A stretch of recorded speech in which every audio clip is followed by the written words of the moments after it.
Hello everyone, how are you all? Hope you guys are doing well. So welcome back to my new video on JMeter. So in the previous videos, we have started our first JMeter project where we did a simple API testing. In that, before that, I should have done a part or a video about listeners. So what are the different type of listeners? In the last video I just took out two listeners, the tree listener and the aggregate listener, but there are multiple types of listeners present in JMeter that helps us a lot to get the actual data that we want. So in today's video we are going to go deep into it so that we understand all the basic types of listeners, and whenever anything is needed we go choose appropriate listener according to it and not any other one.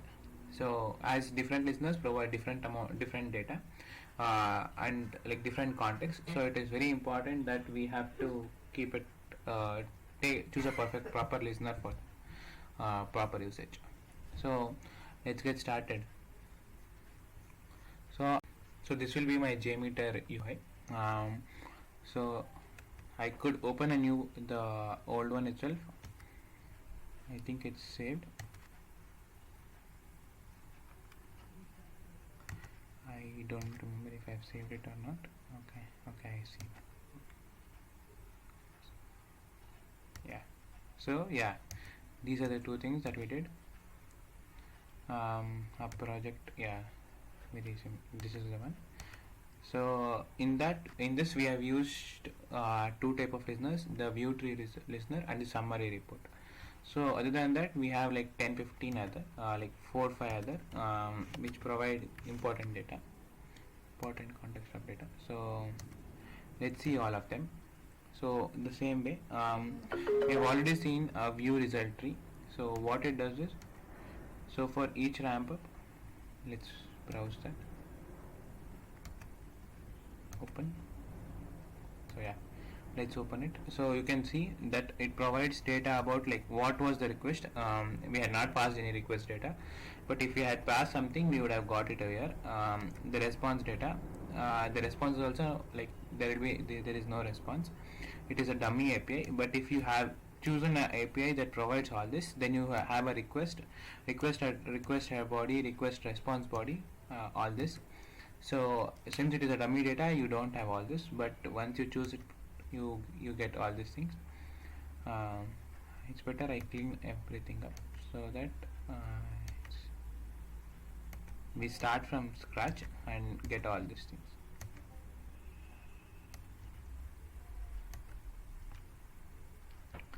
So let's run it, override the existing file.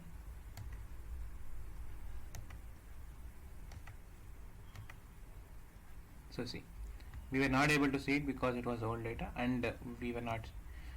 This is how the data is there. Like you put any request, you get a response, you get a body. So that is this is a basic type of API data that you get, a response header and a response body. So yeah, you can see user ID, user default. This is what we were expected to get, and when you do any API testing, this is what you expect the result to show, like what is the request that you're sending as and what is the response you're getting. So this is the result tree. The summary report, you can see all everything is combined and it is like a summary. So in that we have a sample, like we have already given sample space. Average 830, minimum is the maximum average time is 830, minimum is 532, maximum is 171. Standard deviation is 297. Error, there was no errors. So if any API fails, then that is given by that part. So we have not we don't have any errors, and then a throughput is 2.2 seconds. So it takes 2 seconds to it. Received data, the data that we have received is 2.36 KB. Send data is 0.27. We are not setting any headers, so only the URL, and average byte is 119. So this is the data that you get. So other than that we do have other listeners. So let's try one by one.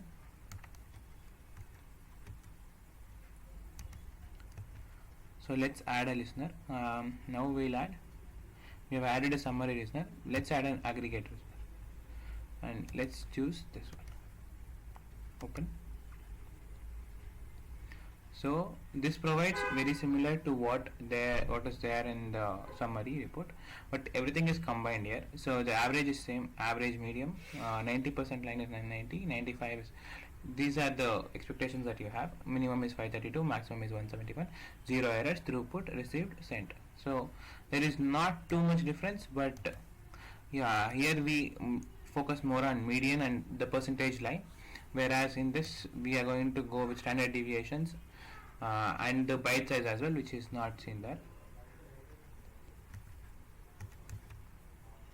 Now let's add another listener.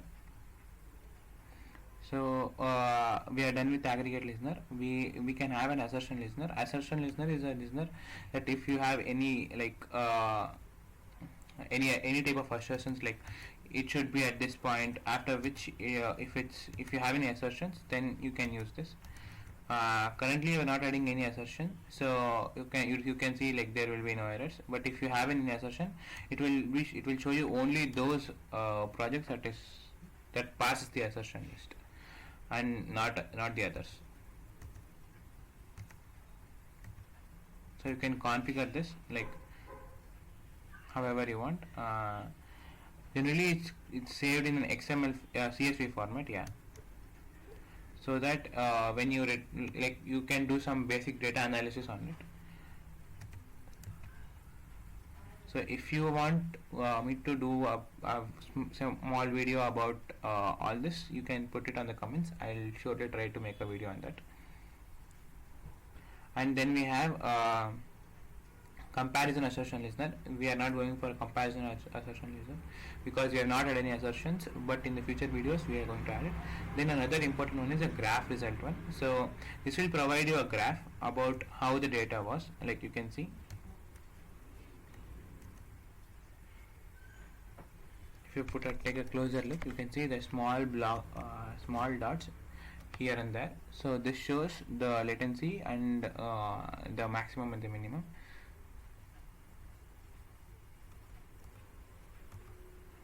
It is not very clear. I think it's because of the font. I'll change it. Wait, give me a minute.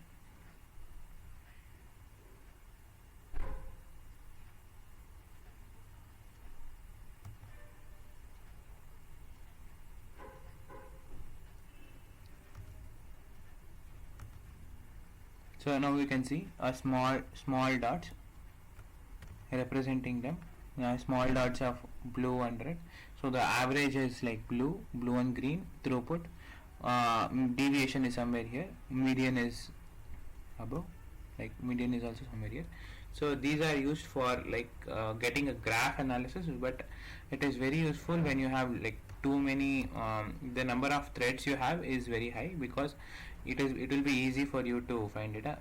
I'll do add if you want to 100 and check it off. It will take a lot of time, and it will take the video, like the time for the video to be a great extent, which might make you a bit boring. So let's add another listener.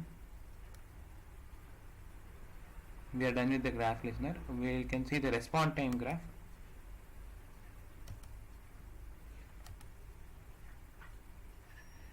So we can choose the graph and then open it.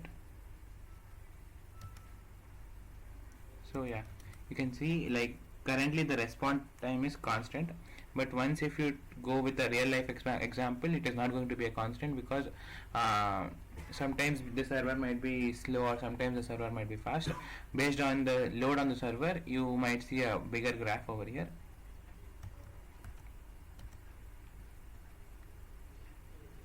And yeah, you can use the settings to change this as well. So if I put an apply interval,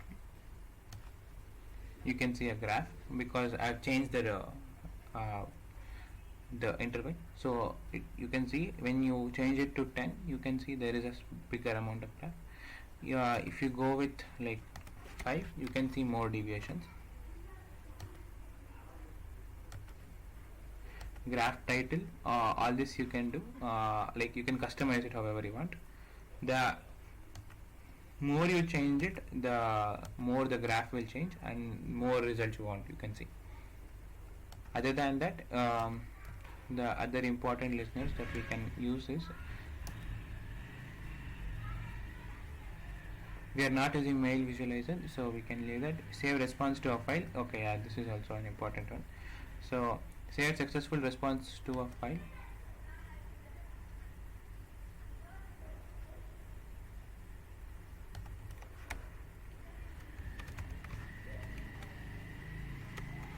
So save data.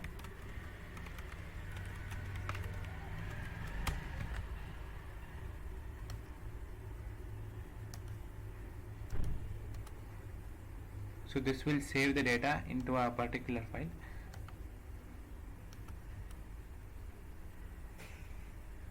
Other than that, we have a few more listeners. So we have seen with graph, J2RE listener, we're not going to see it now because that is view results in a table. Yeah, this is also an important one. Like you can see it, everything is like tableized, sent byte, very similar to the summary report or one, but you get like what you can say, a request wise data in this. So the first one was 87 148. So yeah, you don't see it in the other tables, but yeah, you can, in this you can see it. So these are the important types of listeners. You can save it as well. You can save the report in the form of a CSV, so that you can use it for future references.